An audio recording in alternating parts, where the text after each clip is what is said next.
Selamat datang kembali teman-teman.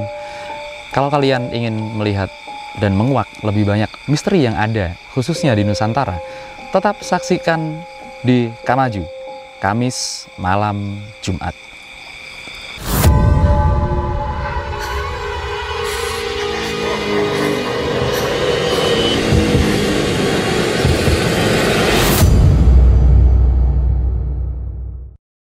Oke teman-teman, kemarin banyak banget ya komen di kontennya kita sama Jania. Emang seru sih kalau aku bilang, seru-seru banget. Ternyata selama ini masih ada kamu yang karuhun, kemudian pengalamannya seperti itu, pernah bersentuhan dengan hal-hal mistis, pelet segala macam. Nah, berhubung banyak banget yang komen, akhirnya kita putusin buat main ke kebun. Enggak dong, kita ada di Garut, tepatnya di kampungnya Jania. Mungkin nanti kita taruh footage-nya. Di belakang kita ini ada namanya Gunung Buligir, yang memang menyimpan berbagai misteri. Karena menurut warga-warga setempat, ternyata di sini terdapat banyak sekali makam keramat. Dan kalau di sini bukan makam palsu, ini makam beneran. Aku penasaran. Ya. Ini kan begitu kita masuk tadi, areanya cukup terpencil ya, jauh dari peradaban ya. Betul. Nggak ada mall, nggak ada hiburan-hiburan seperti itu. Mungkin kamu sering ke Garut kan, sering kesini kan, karena ini rumahmu kan? Iya, sering. Aku setahun sekali ke Garut, rutinitas. Kecil? Keluarga. Dari kecil? Dari sini? kecil sempat di Garut juga, cuman udah pindah kan. Gitu. Ada cerita nggak tentang suasana mistis, suasana misteri yang pernah kamu dapetin di memang tempat asalmu ini? Sebenarnya banyak sih, kalau untuk yang silam. Jadi kan aku tiap pulang itu setahun sekali ya, tiap kayak Idul Fitri, Lebaran gitu. Nah, pas tiap kita pulang, ya kan? Terus ada yang manggil-manggil, terus. Masuk ya suaranya? Asik. Terusin dulu. Nanti kita samperin yang ada di situ. Terus. Jadi tiap kita pulang nih, yang pertama itu emang awalnya kita itu nggak pulang satu tahun itu, dan yang tahun kedua itu kita pulang. Di tahun kedua itu kita pulang itu kayak tahu Kasarung nggak sih, Ki? Kasarung tahu. Ya, Kasarung jadi itu kita tuh jalan tapi kok kesini lagi. diputer-puterin ya. Puter-puterin terus. Tiba-tiba pas yang ketiga kalinya, kok tempat ini lagi di tengah-tengah jalannya itu, karena kan banyak pohon pinus ya samping-sampingnya itu. Iya. Ada ular gede banget, dan itu tuh warnanya putih sama kuning. Lah, warnanya putih sama kuning? Putih, kuning, hitam. Iya. Salah. Gede banget itu tuh kayak menghalangi jalan gitu. Oke. Enggak lewat. Memang dia ngajedok. Iya, diem aja di situ, di jalannya situ. Iya. Jangan kesurupan dulu, lanjut dulu. Mungkin dia mau lewat, cuman kan karena badannya gede, ularnya gede, jadi sedikit-sedikit gitu. Oke. Kita putar balik. Kita langsung putar balik. Beda lagi itu jalannya. Kayak kok kesini lagi? Pas kita putar balik lagi udah nggak ada. Nah dari situ ditelepon kakek. Udah di mana katanya? Kok jam segini belum sampai-sampai? Abah ya kan? Ya masih di sini. Padahal bentar lagi tuh nyampe. Ya udah baca Al-Fatihah yang kayak gitu. Nah bacalah kita. Dari situ baru deh lancar lagi. Berarti lama dong kasarungnya atau diputer-puterinnya itu? 3 kali 4 kali. Itu yang jalur kamu ceritain bukan sih? Iya, apa namanya? Yang tadi. Gunung Gelap. Gunung Gelap. Gunung Gelap. Kenapa dinamain Gunung Gelap? Apa ada ceritanya dari masyarakat sekitar? Ceritanya banyak banget. Terus kalau misalkan tiap mau jam 7 atau 8, entah itu malam, pas dari maghrib, entah itu pagi, itu tuh embunnya itu banyak banget. Oke. Kabutnya itu banyak banget, nyampe kita tuh nggak kelihatan itu tuh jalan. Oke. Nah, makanya kita sempat ke sarung tuh karena banyak kabut juga. Tapi nggak mungkin dong, kan jalannya satu arah. Kok bisa ngarah ke situ lagi, ngarah ke situ lagi. Itu aku nggak ngerti. Itu mistis sih teman-teman. Mungkin kalian punya pengalaman diputer-puterin seperti itu, Kak Sarung. Coba tulisin di kolom komentar.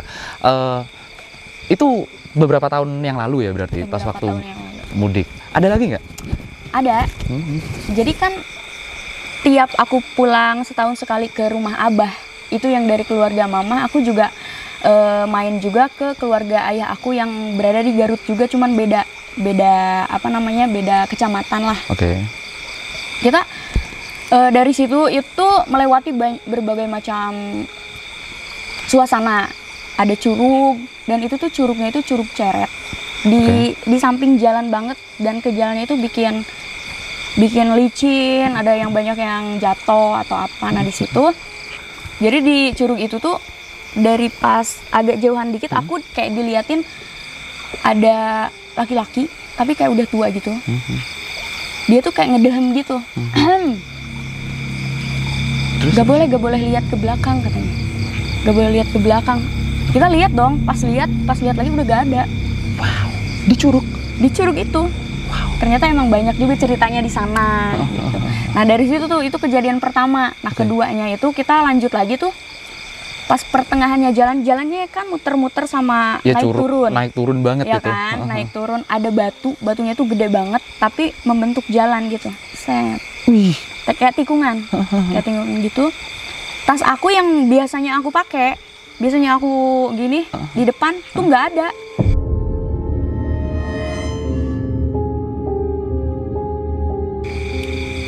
Udah sampai nih di rumah. Oh, astagfirullahaladzim. Balik lagi. Kacau. Terus. Balik lagi. Jadi yang nyari itu kakak aku sama adik aku dulu. Dicarilah mereka. Nyampe mereka tuh jatuh ke bawah. Licin kan, saking licinnya itu. Licin jatuh. Nah terus yang kedua kalinya itu dicarinya itu pagi-pagi. Barangkali masih ada. Nggak ada sama sekali. Tiba-tiba ada temen kakak aku tuh orang sana asli. Katanya gini, di mana sih jatuhnya? Itu di tikungan itu, katanya gitu kan. Yang batu itu ya? Oh, ya udah bentar ya katanya. Aku bantu cariin, tapi itu sebelum maghrib. Ada dong di bawah batunya, sama yang asli orang sananya gitu. Padahal udah dicek kan? Udah dicek, nggak ada. Nyampe 2 kali. Wow. Berarti diumpetin sama sesuatu yang bukan manusia lah ya. Nah, teman-teman Kamaju, aku kasih tahu kalian kenapa kita ajak si Jania pulang lagi ke tempat asalnya dia di Garut. Ini karena berhubungan dengan silsilah dan leluhur. Banyak orang yang diikuti atau merasa diikuti dengan kodam pendamping dan lain sebagainya. Kita bisa bicarakan banyak banget ciri-cirinya. Dan kita mau konfirmasi. Apakah memang setiap orang yang didampingi kodam leluhur atau merasa didampingi kodam leluhur itu punya keistimewaan? Kita bakal napak tilas, kita bakal buktiin apa yang terjadi sama dia. Kalian ikutin terus, karena habis ini kita bakalan jalan muter-muter yang ada di sekitar sini buat konekin kamu. Tapi sebelum kita jalan-jalan seperti itu, kan ceritamu udah banyak ya yang dari sini. Aku pengen tahu spesifik nih, yang dari daerah sini, kamu pernah dikasih pesan sama si abah, kakek, atau ayahmu, atau keluargamu yang ada di sini, pernah dikasih folklore atau urban legend yang ada di keluarga nggak? Pernah. Coba ceritain. Kata abahnya sendiri sih. Oke. Kata abahnya sendiri, kalau misalkan Ai, kan bilangnya Ai ya, Ai kalau misalkan apapun itulah yang terjadi sama kamu, sama keluarga, sama kita-kita lah ya. Sering dibilangin kalau misalkan tahu ini gak sih? Kan abah itu tukang bikin keris. Oh ya? Pisau yang kayak gitu. Wah, anjay, aku baru tahu dong. Terus. Iya. Jadi dia itu tersembunyi-sembunyi bikinnya itu. Oke. Ada yang dari yang kecil, kerisnya itu. Ada yang lebih kecil, gede, sampai ke golok. Besar, panjang itu tuh ada. Nah di situ tuh kayak dia tuh mau ngasih ke orang itu bukan sembarang ngasih gitu. Jagain ya. Oh gitu?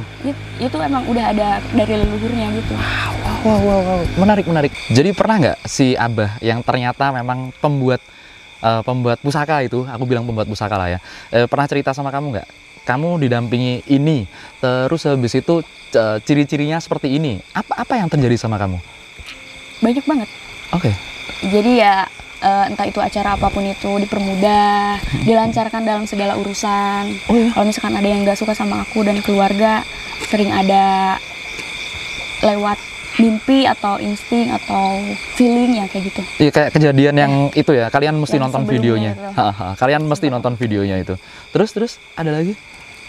Ya karena aku beda dari yang lain, jadi aku terlalu banyak banget diarahinnya sama dia. Oh iya. Ya pokoknya tenang aja, kamu tuh udah ada yang ngikutin gitu. Tapi aku nggak ada dikasih kayak ini buat pegangan kamu, nggak ada. Oh nggak ada. Karena aku udah ada pegangan, cuman nggak tahu itu di mana. Ya itu yang sebelumnya aku sempat ceritakan, selendang itu. Enggak, kamu ceritanya nggak di sini itu. Nanti kawan-kawan kita ambil selendangnya. Nggak apa. Nanti kawan-kawan kita ambil selendangnya. Mungkin kalian penasaran. Jadi kenapa kita bicarakan selendang di sini? Aku salut banget dia. Ada aura seninya dia, seni tradisionalnya dia ngeri banget. Nanti kita bakalan ajak dia jalan-jalan buat menguak sesuatu yang jauh sebelum peradaban yang kita tahu sekarang. Ya mungkin kalian boleh skeptis, gak masalah. Tapi kalau kita cocokin sama literatur yang ada di perpustakaan maupun museum, pasti cocok. Coba kita cek. Seperti itu kan? Nah, selendang itu, mungkin teman-teman Kamaju ya yang nonton pasti bakalan penasaran. Karena kita bakalan pakai itu. Coba ceritain tentang selendang itu gimana sih asal muasalnya? Awalnya aku nggak tahu tentang selendang itu dan barang yang satu yang menyerupai kecapi atau gamelan itulah ya. Aku nggak tahu sama sekali, tapi aku tahu dari teman. Okay. Sebelumnya aku sempat podcast juga. Katanya aku emang udah ada peninggalan yang udah emang untuk kamu gitu loh. Itu sama kakak Rida ya? Iya betul. Terus? Betul. Dari situ aku langsung tanya dong ke mama, bener gak? Oh iya bener. Oke. Wow, cuman nggak ketemu sampai sekarang. Kalau misalkan itu ketemu, aku nggak bakal jadi apa-apa gitu loh. Maksudnya? Nggak bakalan jadi seni gitu. Anak seni tuh nggak bakalan. Jadi mungkin udah disimpan rapi-rapih lah. Ketemu lah ntar. Mau dicari sih sebenarnya karena penasaran. Ketemu. Jadi kenapa kita bahas itu juga? Karena ini berhubungan dengan silsilah. Aku mau tanya, kamu pernah diceritain nggak dari mamamu atau bapakmu, ayahmu? Pernah nggak kamu diceritain, kamu ini turunannya ini gitu? Iya, pernah. Coba kita sharing. Aku juga punya contoh. Jadi buat teman-teman, kalau kalian mengaku atau merasa kalian keturunannya, kalau zaman dulu, ini kalau bukan keturunannya Prabu Brawijaya, keturunannya Prabu Siliwangi, terus habis itu keturunannya siapa lagi? Ratu Pantai Selatan dan lain sebagainya. Yang which is itu dimana harus dikonfirmasi kan. Mungkin teman-teman zaman sekarang, apalagi Gen Z itu nggak tahu, bahkan nama bapaknya kakeknya siapa kan nggak tahu, bener-bener blank. Aku tahu, aku sebutin dikit, nanti kamu sebutin dikit ya. Brian Bayu Laksono, Bapakku Sukoyo Widodo, Rekso Sudarmo, Atmo Wijoyo, Joyo Atmojo, Sumo Menggolo, nanti naik, udah aku sembunyiin yang itu, aku bungkus yang itu, rapet-rapet.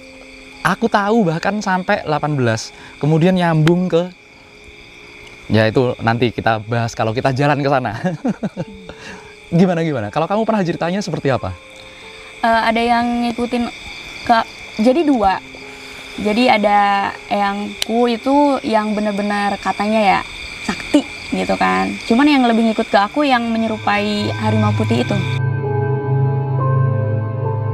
Siapa namanya? Sama perempuan. Oke.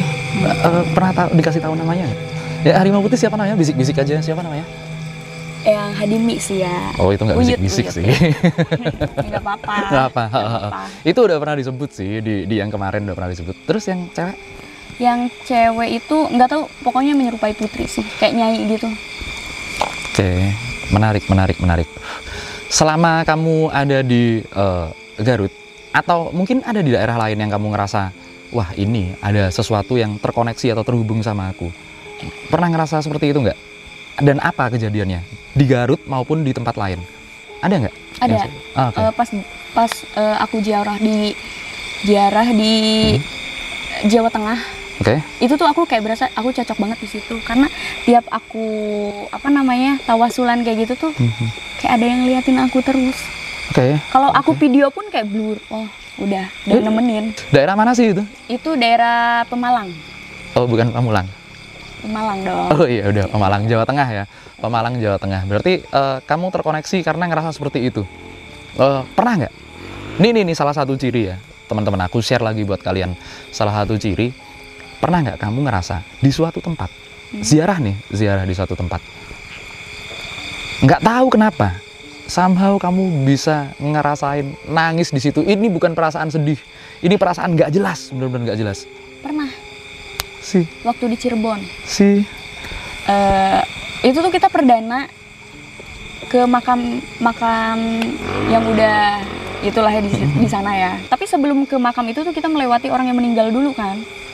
Maksudnya? Ada orang yang meninggal baru banget dimakamin dan kita tuh lewat karena jalannya itu samping banget makamnya. Oke. Anehnya itu tiba-tiba aku tuh PMS. Oke. Di hari itu juga. PMS itu ini loh, apa siklus bulanan cewek itu loh guys. Iya betul. Terus. Tamu bulanan lah. Di situ aku katanya kalau misalkan lagi halangan, lagi dapat harus di luar kan. Laki-laki yang semuanya yang enggak di dalam. Yang semuanya serba hijau itu apa namanya ya? Aku lupa. Kelambu. Ya kelambu. Iya, kelambu yang jadi tutupin. aku kan sama mama aku sama almarhum istrinya Pak Ustadz yang ngantar kita lah ya. Okay. Di luar liatin merinding ke cermin kayak gini sambil berdoa itu kelambu. Aku kan suka banget warna hijau. Iya. Kok tiba-tiba aku kayak aku ingat ya perempuan itu gitu.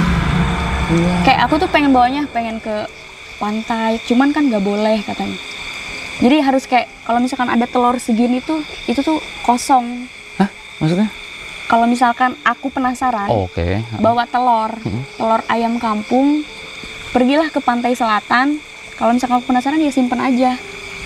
Kalau itu telurnya kayak udah kosong melompong gitu, itu datang. Hari itu juga nanti datang. Kita bakalan ajakin dia ke salah satu pantai yang nggak kaleng-kaleng. Pantai Selatan. Coba komen yang banyak. Kita mau ke pantai selatan yang mana ya kira-kira? Aku perlu ide-ide kalian. Menurut kalian pantai selatan mana yang paling sakral sepulau Jawa aja ya? Jangan luar negeri. Terus habis itu di pantai selatan ya. Kamu pengen ke pantai selatan tapi masih ragu dengan itu? Ragu, aku takut sih. Oke lah, biarin nanti pantai selatan nungguin orang-orang komen yang banyak. Sekarang gini, ini kan udah malam banget. Aduh, aku nggak bawa jam lagi. Tapi ini sekitar 1:30 malam lah ya.